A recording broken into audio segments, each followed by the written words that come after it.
All right, I'm at the top of page 110. Violet looked over at the woman in purple. There was an empty seat next to her. Violet got up and jostled over and sat down in it. "Excuse me, Miss Kelly," said the woman, sticking out her hand and smiling. Fortunately, Miss Kelly didn't seem to know that children should speak only when spoken to. "Florence Kelly, pleased to meet you." Violet shook hands and introduced herself. "What are Palmer agents, Miss Kelly?" Miss Kelly frowned. "Is that who those clowns were? I thought that might be it. Mr. Palmer is the U.S. Attorney General, and he's got a crazy assistant named J. Edgar Hoover." Miss Kelly rolled her eyes at the ridiculous name. "Their agents track down radicals and arrest them." "Arrest them for what?" said Violet. "Mostly for being against the war," said Miss Kelly. "But the war is over," said Violet. "Parts of it are," Miss Kelly said. "And what are Bolshevists?" Violet asked.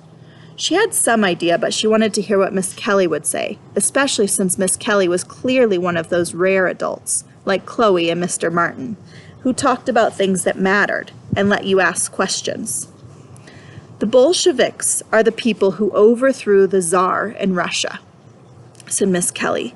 "But people just use the word to mean anybody that wants to change the way things are, to make us sound dangerous.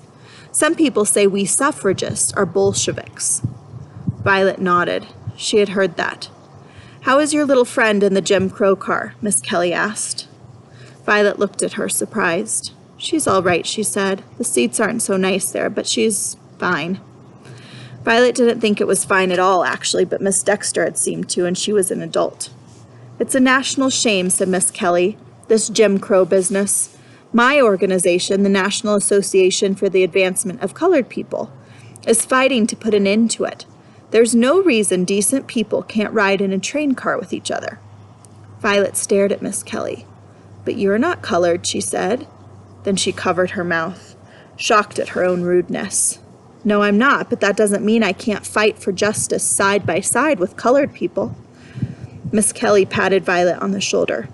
"You know it's wrong, putting your friend in another train car. When you know right from wrong, don't let anyone tell you differently." They both looked over at Miss Dexter. "I won't, Miss Kelly," said Violet, and meant it.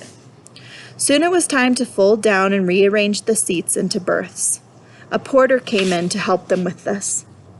Violet climbed into a top berth beside Miss Dexter.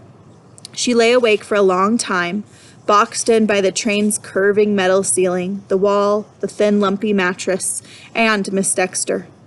She thought about Myrtle in the Jim Crow car, probably sitting up all night in that rattan seat.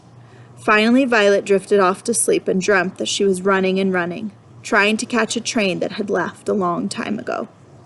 Sometimes the train stopped at stations, and Violet woke, sliding forward as her head bumped against the partition.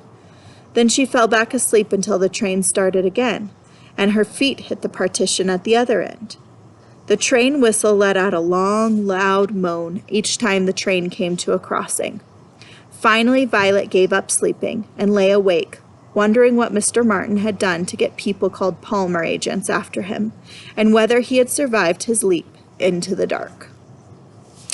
Pretty exciting chapter.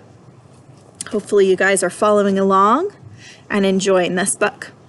Talk to you later. Bye.